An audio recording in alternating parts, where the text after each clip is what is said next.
With pre-orders rolling in for Steam's new Steam Deck handheld, you likely won't be able to get your hands on one for quite some time. And if you're a retro gamer, you probably have or are considering a Chinese handheld. But there's a secret alternative to scratch that on-the-go gaming itch for under $200 used. I present to you the Nvidia Shield Portable. With so many generic handhelds coming out left and right, it feels like there's always a sacrifice somewhere. Take for instance the RD351 line by Ambernic. The P model has no built-in Wi-Fi, a downgraded 320p non-touch screen, unimpressive battery life, and fairly poor trigger and shoulder buttons. And that's what you get at $80 to $100 new. And it's still considered one of the best retro handhelds on the market. So let's compare that to the Shield Portable. Released in 2013, the Shield Portable is arguably the best handheld console on the market for under $200 used. Now, I won't bore you with the specs, but I can say the Tegra 4 chip was one of the highest-end mobile chipsets available in 2013, and will greatly outperform the aging RK3326 chip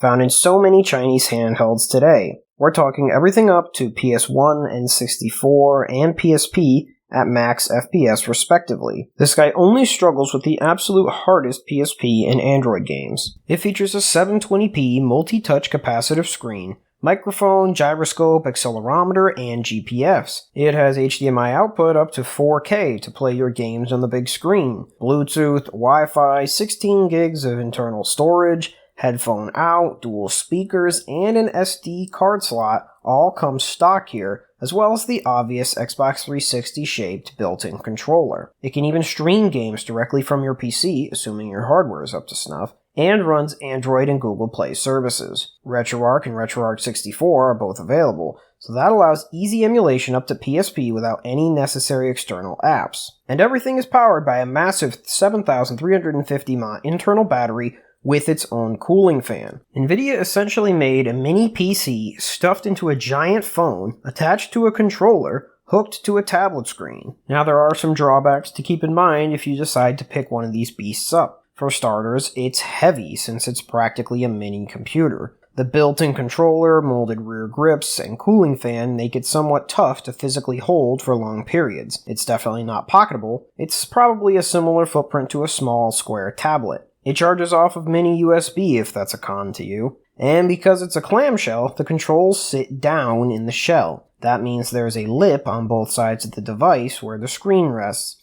And for those of us with baby hands, otherwise known as me, I really have to stretch my hands to reach the thumbsticks. That lip is also somewhat of a sharp edge, and I consistently had palm pain from wrapping my hands around it. So I ended up putting some electrical tape along the sides to soften the edges out. But the biggest con here is unfortunately the outdatedness of Android. It capped out at version 5.1, and we're now currently at Android 10. That means a lot of modern Android games will not be in the store. The Nvidia Game Store is pretty much dead, and there is lag when streaming intense games from your PC. This also means there are potential security exploits within the Google Play Store, so it is not recommended to leave your payment info on here. While this guy won't compete with the upcoming Steam Deck or potentially the $199/Odin console, it blows every Powkiddy, Ambernic, and Retroid handheld out of the water in terms of specs and power, and you can regularly find them on eBay for $100 to $250, depending on the condition.